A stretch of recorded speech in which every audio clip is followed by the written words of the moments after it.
No one would be able to get pregnant naturally without cervical mucus. This is egg white. This is the stuff you might see on your underwear or on toilet paper after wiping. Welcome back to Conceive Quicker Week. Cervical mucus becomes wetter in the days leading up to ovulation when your chance of pregnancy is highest. The consistency of your cervical fluid will literally tell you when it's time to have sex for pregnancy. If it's wet, slippery, stretchy, watery, or clear, it's baby making time. And if you can't see it, you'll still be able to feel it as a lubricated sensation at the opening of the vagina. If you're trying to get pregnant, keep your eye out for more conception videos this week. And you can click the link in my bio for your free conception cheat sheet ebook. On the bottom, Paige, you were good. I'm waiting for you to be great. And next, Kendall. You didn't stick out to me. Next is Brooke. Next, Nia.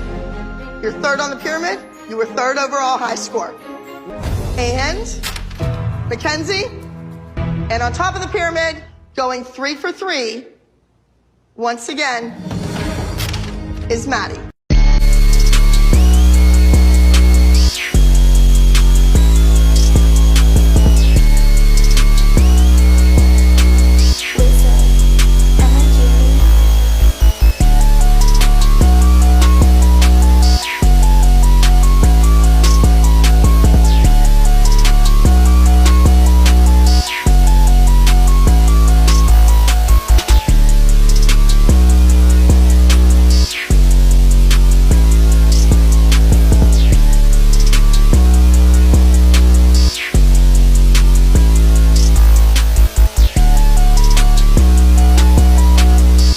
Here's how to track your cycle in 60 seconds and know when you're ovulating.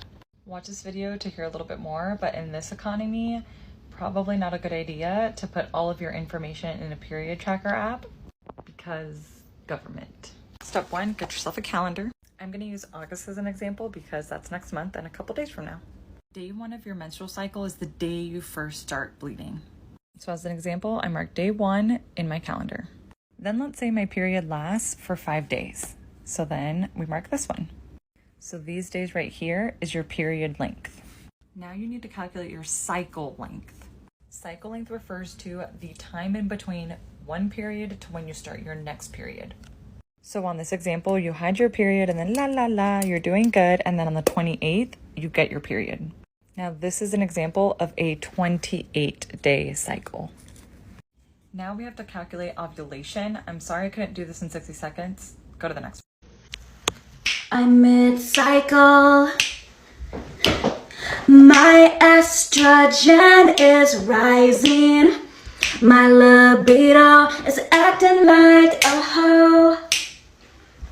Fertilize me, 'cause in my fallopian tube there's a little egg asking for some sperm to impregnate. We've only got 12 hours to pollinate this flower, so let's rock the boat and form a zygote. What do you guys do when you're ovulating? So y'all, I'm ovulating, and this is how I design my lifestyle around my menstrual cycle. Wear something sexy and a little extra. Like when we're ovulating, we're here to flock our feathers. Don't be shy. Now, in the endocrine system, hormonally, what's happening is your estrogen and testosterone are peaking. And this is lighting up the parts of your brain that are responsible for communication and social interaction. So if there's been any difficult conversations that you've been putting off, this would be a good time to bring that up and trusting your communication skills and your ability to hold space. Now, I focus on soluble fiber throughout the whole cycle, but it's really important during ovulation to eat a lot of fiber so that you can metabolize the excess estrogen in your system. Otherwise, you're going to be more prone to hormonal problems like acne when you're not flushing your hormones out. And this is the best time for high intensity exercise, but I love to do it in a group setting. Like I love to play volleyball or go to dance classes, something like that that feels connected. When we're ovulating, we just want to connect. First met my stepsis, she looked like this on her period. But then I got her this heating pad, just look how she reacted. Open. How I support my body and hormones in my menstrual phase. I start with bone broth because it's packed with amino acids and protein that help with bloating and digestion. Then I have beet juice that help with iron and energy levels. I go for a walk to help with my cramps and also to get sunlight and fresh air. I also do light, gentle yoga. lighter on the carbs and prioritize protein and healthy fats to help with energy and mood. Warm foods and seafood is also amazing in this time. I drink a lot of herbal tea like raspberry leaf tea, fennel, dandelion, and cinnamon to help with cramps especially and digestion. My cramps also get pretty wild in the first 2 days, so I also take Midol when I need to. And a hot water bottle to help with those cramps as well. These warmers have been amazing while I'm traveling. They stay hot for so long, and when you can't take a hot water bottle or a heating pad with you, these are MVP. Castor oil and castor oil packs can be amazing for inflammation, pain, cramps. However, I don't suggest this to people with really heavy periods as it can make them even heavier. I take a lot of time to rest.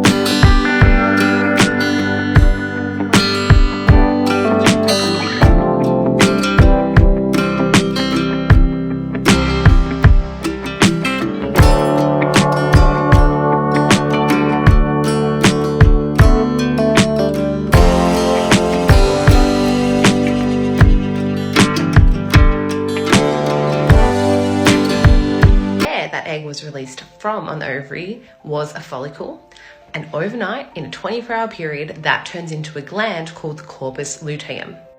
That corpus luteum looks like this.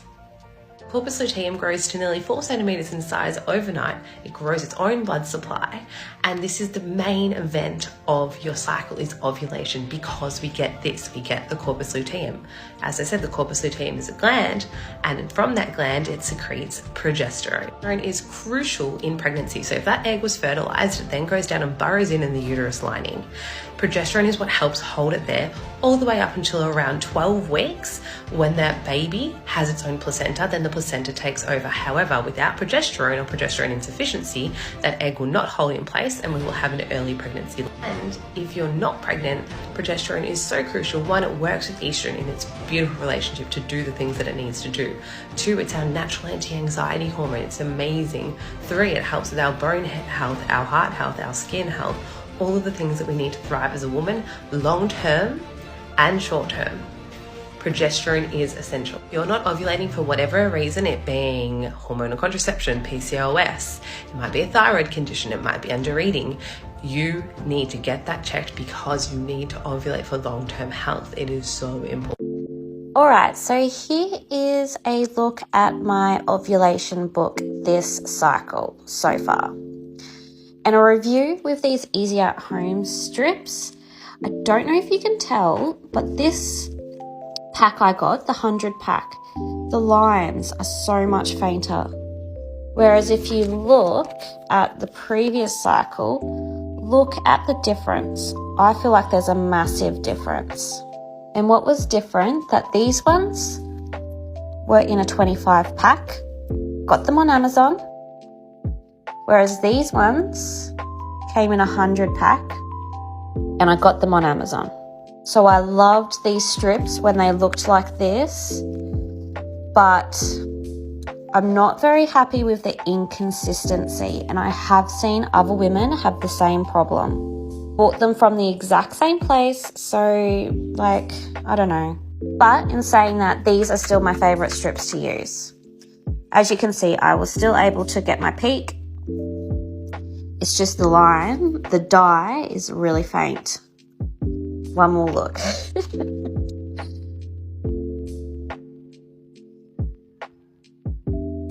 This is a dark psychological trick to say if somebody likes you. So you have to cry. It's a bit dark, but it works. If they feel bad and try to comfort you, they like you. But if they get distant or annoyed, they don't.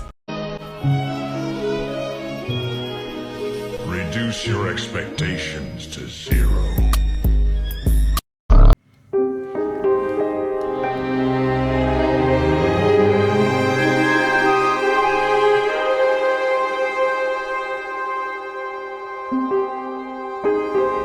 Action, but If you're dealing with menstrual problems or period pains, this might help you. One of the most common root causes of any type of health conditions are related to trapped emotions. So I'll be reading from the Metaphysical Anatomy book on emotional reasons behind menstrual problems. If any of these resonate, that is what you have to start working on. If none of these resonate, what you can do is use the emotion and body code to find the root imbalances causing period pains or specific menstrual problems. To know more about trapped emotions, the emotion code, and the body code, make sure you follow me, you DM me on Instagram, or you check some of my other videos. According to the Metaphysical Anatomy book, some emotions relating to menstrual problems might include that you cannot accept who you are along with your feminine qualities. You may see it as a disadvantage. You seem to resent the process that women have to go through, and this could be conscious or subconsciously. You may also be engaged in a battle of the wills with your mother. There seems to be power games being played back and forth. You may resent your mother due to a confused or dysfunctional upbringing and feel that your parents should have known better. You may have felt like you had to be the parent during childhood. You also seem to be caught up in a love-hate relationship with influential female figures. You can pause the video or screenshot this to read further. So menstrual problems start right here and it ends right here. In addition to emotional and trauma healing with energy medicine, make sure that you're working on your mindset to identify any limiting beliefs and transform them into empowering ones, as well as support your body with proper nutrition and movement that you actually enjoy doing. I do have a free nutrition guide that you can download, so make sure you don't miss out on that one. And I also want you to take in consideration the moon cycles. It is important to know that as women, ideally should be synced with the phases of the moon and our phases of our periods. In the new moon, we're supposed to be menstruated. Our hormones are low, the energy of the moon is low. This is where we're supposed to just rest, at least for the first 2 days of our period. Go inward, start journaling, setting intentions of what we want to manifest. During this time, your only sport should be taking naps. Then the waxing moon starts, your hormones start elevating. You might want to start a new project, start setting into motion the intentions that you set during your period. During the full moon, we're supposed to be ovulating. Our hormones are at its highest. Lots of energy from the moon, celebrating manifestations from previous new moons, and also time to release anything that no longer serves us. Gratitude, gratitude, gratitude. Obviously, always be practicing gratitude, but especially during this time. Then the waning moon starts. You gotta start preparing yourself for the new moon. So you start winding down and the cycle starts all over again. This is when you start slowing down your intense exercise regimen as well. How to create psychological attraction, part 3. 1. Be genuinely curious about how the other person thinks and how they see the world. 2. Create rapport by breathing in the same time. If you rely on painkillers to manage your period pain, here's an alternative that you can start to add in. My name's Lenise Brothers. I'm a nutritionist specializing in women's health, hormones, and the menstrual cycle, and I'm also the author of the book, You Can Have a Better Period. The issue with many types of painkillers is that they can cause problems with the lining of the stomach. They can eat away at the lining of the stomach, cause further inflammation. They can cause ulcers. So you want to be really, really mindful of how often and how many painkillers you use. So this might turn out backwards, but it's magnesium glycinate. What magnesium does, it acts like a relaxant in the body. It's nature's relaxing mineral. We use it for over 300 different functions in the body, but when it comes to periods, it is so helpful for relaxing the contractions of the uterus that can cause such bad pain. It's also helpful for reducing the prostaglandins, the hormone-like compounds that can contribute to painful period. Of course, the type of magnesium that you take matters. So this is magnesium glycinate, and it's a form of magnesium that acts across the entire body. You have other forms of magnesium like magnesium citrate, which is really powerful if you have painful periods and you're constipated. And then there's about 6 or 7 other forms of magnesium. The way that you can use magnesium glycinate is the same way that you would use painkillers. So you can take 3 in the morning, 3 capsules. These are about 120 milligrams each. So you can take 3 of these, and then 3 at lunchtime, 3 in the evening. With this form of magnesium, because it doesn't act on the digestive system, it won't cause constipation. This is how I recommend my clients use magnesium as an alternative to painkillers. And this could be something really, really interesting to try.